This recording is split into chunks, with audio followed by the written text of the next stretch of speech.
willing to do that.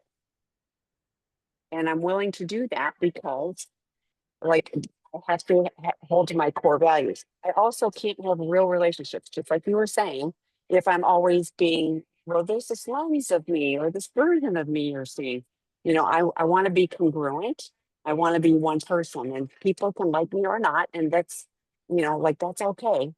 But I know I'm being congruent, and that's what all of this journey and everything you're talking about, gives us if we're willing to do the work. And it takes time, like, because you're right, we were doing all of this completely, and even the slowing it down, that's why I mentioned that too, because it's such a habit, like, to flip off a lie really fast versus like, let me use the executive thinking part of my brain and go, what is the truth? And if I need to, let me have a moment. I want to answer this honestly. Okay, well, that's, like, yeah. So all of this is part of the journey. Yes, validate for partners. And I love that you started out with, it didn't matter what it was. And I would say this holds for any form of addiction. This is not just in this arena. I'm using those words because I'm in an airport. So it's in any form of addiction. So I, I love this topic. I want you to make sure on the YouTube video you use that title too.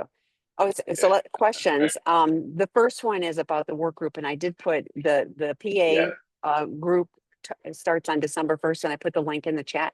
But would you just, and the Betrayed Partner starts today, would you just tell a little bit about what a work group is and isn't? Yeah, we have online work groups. They're low cost. They're $395 usually for 6 weeks. Our 12-week groups are like double that. The porn addiction group, which we're specifically asked about, it's a 6-week group. In part one, it's 2 parts. 6 weeks per part one. We talk about what porn addiction is, and we create a plan for sobriety. Develop some tools for sobriety. Part 2, we look at longer term issues like what got us here and how to resolve that. The sex addiction, we have work groups for sex addicts, porn addicts, sex addicts, sometimes a little different. We also have work groups for betrayed partners. There's two groups or one group that starts today and a part 2 that starts today. Pro-dependence oriented, which means no blaming or shaming of the betrayed partner. Let's get you some support so that you can start dealing with your partner's infidelity and the pain that you're going through and start feeling better about yourself. There's one that starts this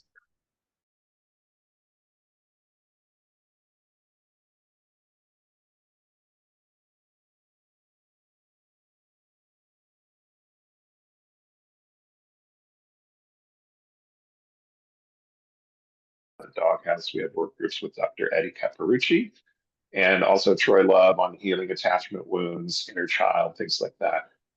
So we've got kind of a full gamut on, getting started in recovery and then sort of second level recovery, like relationship repair. And I got a healthy intimacy group starting on Saturday, which is about improving relationships. That's open to addicts only. Sorry, partners.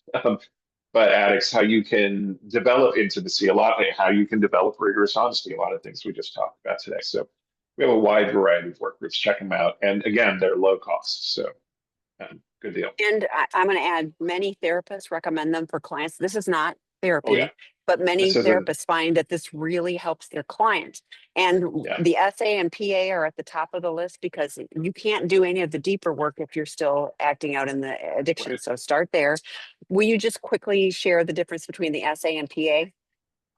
The porn addiction group, a lot of guys, their only acting out is porn, or 98% of it is porn.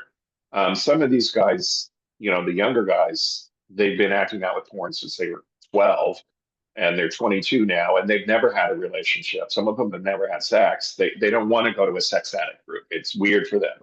Sex addiction is more of a broader gamut, affairs and prostitutes and porn and emotional affairs and, compulsive flirting and all those things that drive betrayed partners nuts. So the groups are very similar in structure, but the porn group focuses on porn. Thank you. I clarify on those points too. But the content is similar. They'll have a 3 circle plan. They'll Yeah, know what addiction is and right. isn't, all of those things. And they're just, it like lots of times the participants, either, any of the groups, betrayed partners or addict partners, share phone numbers because they want peer support and accountability during the, between times Okay. too. So, but please don't go start with the healthy intimacy group on Saturday if you're still Yeah, needing the if you're still supplements opting addiction. out. Yeah. Yeah. Okay, the next question. I'm an SA with 3 years since discovery. So what do we do when we tell the truth together with objective evidence confirming that our wives still do not believe us? Okay. So this is a question I get from addicts all the time. I am telling the truth. She doesn't believe me. Well, guess what, guys? Your wife is way behind you on the trust train. It is going to take a year or more of rigorous honesty before your partner comes around. Um, so, and this is the response I teach guys. I didn't do that. I didn't do what you're asking me about. But given my past history, I can certainly understand why you're worried about it. Can you tell me what you're feeling? Can we talk about it? Open the door for a conversation. Um, you know, and this is how another way we restore intimacy is, can you tell me what you're feeling right now? Can you tell me what triggered it? Is there anything I can do to help you feel safe? Things like that. Most of us, our response is, no, I didn't do that. And then we start mansplaining or blaming or whatever. And that doesn't help. Why are you so crazy? Why won't you believe me? It's like flipping the script. Don't do that. Please don't do that. It makes things worse. So we Or say, the, are you ever going to get over this? Or how long? right, And here's the other thing I was reading is 3 years since discovery.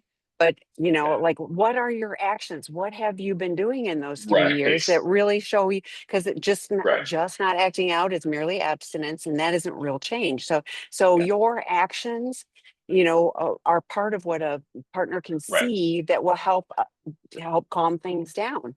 So yeah. I hear it's 3 years. Why isn't but I'm also going like, there. I feel like there's a little more to that story. 3 years since discovery does not mean 3 years of rigorous honesty and Exactly. recovery. And so I just skipped over that bit. Yeah. I- It's going to take a year of obvious recovery and rigorous honesty before your partner really starts to believe you again.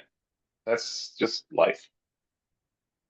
Okay, so the next one, should a betrayed partner who kept a little lie for over 30 years expect partner to have?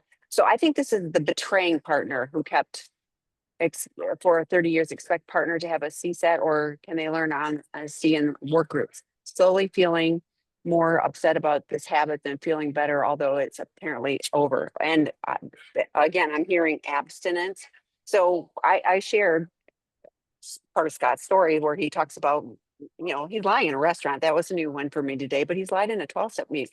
Honestly, I think, I think it's more likely that we'll learn to be honest in a 12-step meeting and other groups, with other people than going to see our therapist once a week for 50 minutes. But I mean, maybe, what do you think about that?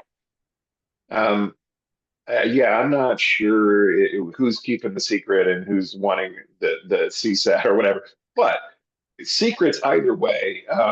Work groups are great. It's a great place to get honest, to talk with each other, but CSATs are also great. Um, the best results in recovery come from both, and along with 12-step meetings. So the more we do for our recovery, anyway, slowly feeling us more upset about this habit than feeling better, although it's apparently over. I think it's the betrayed partner keeping the secret. Is that how you're reading it? Like Well, they've should have used for? Uh, yeah, I don't know. I'm with you.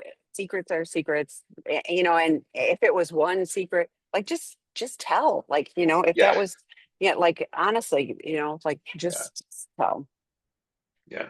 So the next one is, why are addicts so, Pusillanimous. thank you. He's a wordsmith. He can do, and how do they get stronger and brave? Sex addiction, here looking for solid, simple strategies. Also wondering about the unfortunate way the betrayed partner responses that can reinforce the belief that vulnerable is not safe for with my wife. I've used this mask for so long that I struggle to believe at times that being authentic and honest could lead to anything but pain. What is the other side? What am I aiming for? Great question, and that's what we're Yeah, talking about. yeah, and this one came Even though up I last can't night say that too. word. So Yeah, this one came up last night too, because if I tell the truth, my betrayed partner will get angry and might even get cra crazy angry. Remember, betrayed partners almost universally experience PTSD symptoms. This means crisis. When the house is on fire, I'll grab you and drag you out. I don't worry if I'm leaving bruises. You know, um, People in crisis